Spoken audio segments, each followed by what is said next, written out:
Hey, I'm Pastor Quincy of Cuyahoga Falls Church of the Nazarene, and just want to talk to you about episode 6 of season 5 of The Chosen.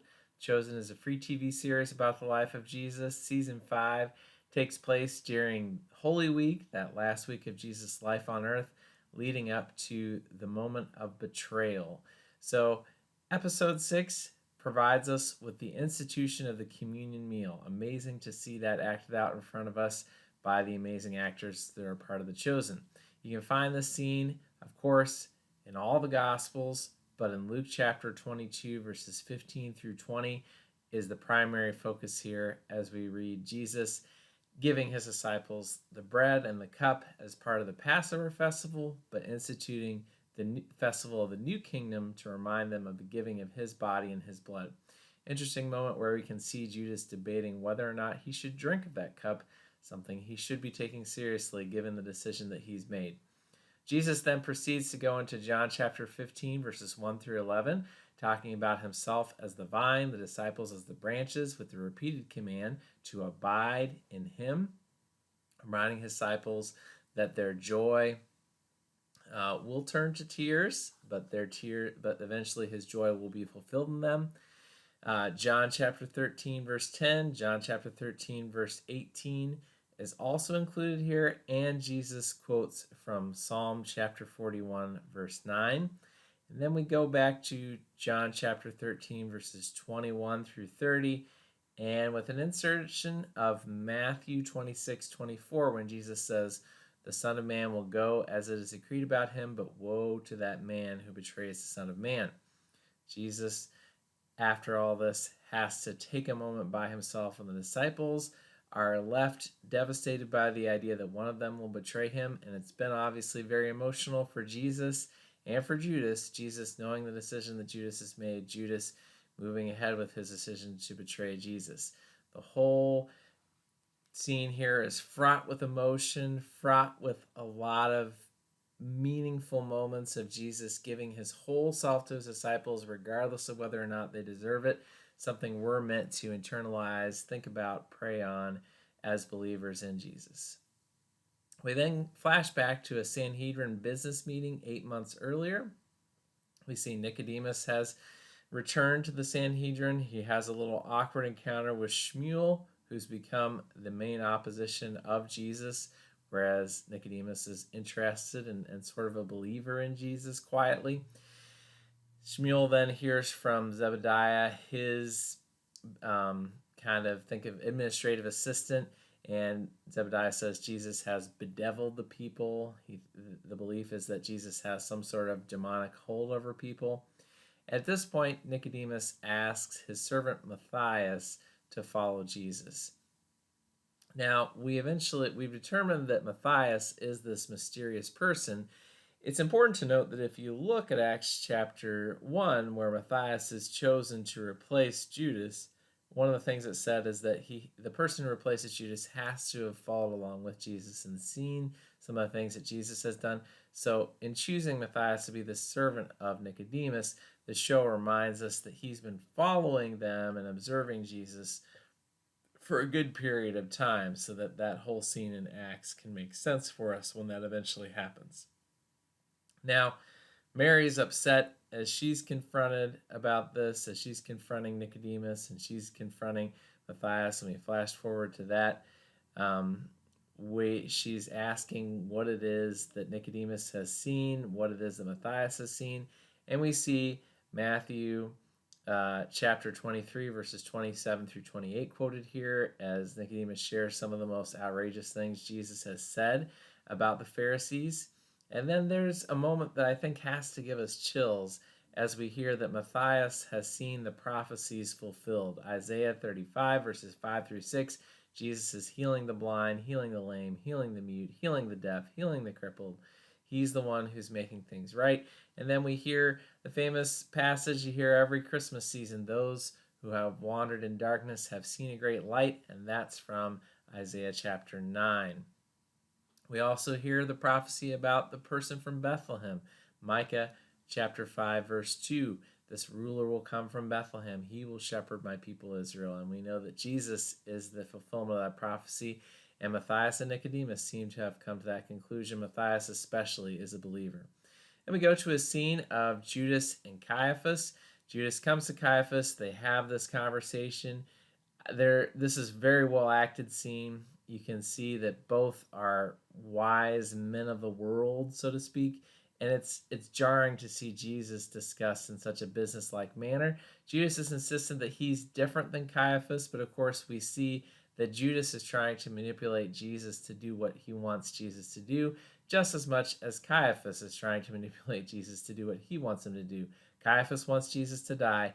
Judas wants Jesus to be brought to the point of death to prove that he is the Messiah by not dying. And it is jarring. It is hard to watch Judas, who's been loved by Jesus and part of his disciples, try to barter down to the right price to betray Jesus. And the show does such a good job presenting how that happens. Caiaphas does a good job here calling out Judas for hedging his bets. Judas says Jesus is going to prove himself to be the Messiah, but then Caiaphas points out that Judas is preparing for him not to prove himself to be the Messiah. Thought it was also something special here where Caiaphas points out that Judas was the only son of an only son.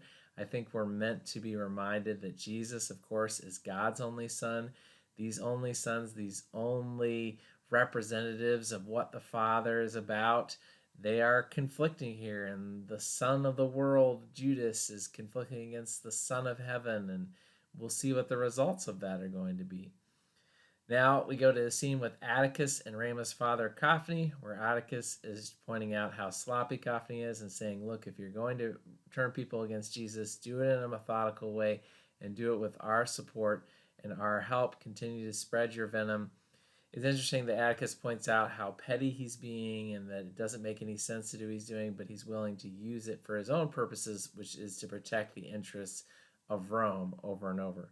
Mary wandering through the streets, quoting Isaiah 9 to comfort her in the middle of her worries. Then we go to the high priest's servant Malchus, who's making sure the whole house is free of yeast in a fulfillment of the instructions the people of Israel are given in Exodus chapter 13, verse 7, preparing the high priest's house for the Passover. Pilate, he's upset. He confronts Caiaphas. They're reminding the audience of this show, those who are watching, viewers, that Pilate has killed Jews before. Everyone hates the zealots and how much trouble they cause. So Pilate is executing a zealot as part of Passover to remind people that they can have peace together. And he doesn't see how Jesus could possibly bring about this peace. They need to focus on getting rid of the zealots and not about Jesus. And Pilate points out and Caiaphas points out that Pilate has no problem killing Jews when he has to. The two of them have a very uneasy relationship, and Pilate emphasizes to Caiaphas that the uneasy relationship they have can only continue in any kind of manner if he doesn't let this Jesus thing get out of hand, adding more pressure and tension to the situation. We see Cophny and those who hate Jesus quoting some scriptures together. They quote Psalm 84, verse 11, Psalm 34, verse 17, Jeremiah 32, verses 19 through 20, as they try to find justification for the hatred and violence they're about to spread. I enjoy the show again, lets Cophny's wife correct him in the situation, call him to account, rebuke him for the decision that he's making to collaborate with the Romans out of hatred for Jesus.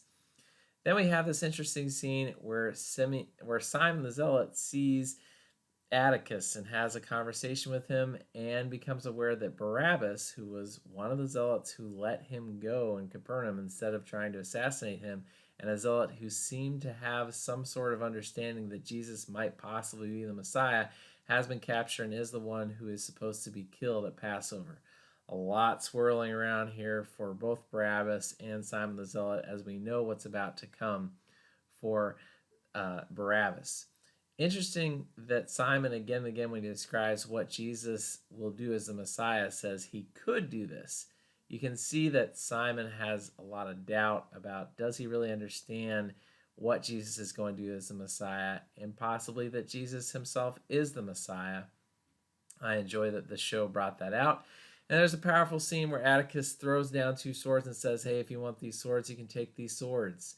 Atticus is obviously tempting Simon to be put in a situation where he is part of a violent uprising that Atticus and the Romans can use to get rid of any potential threat that Jesus might hold to them.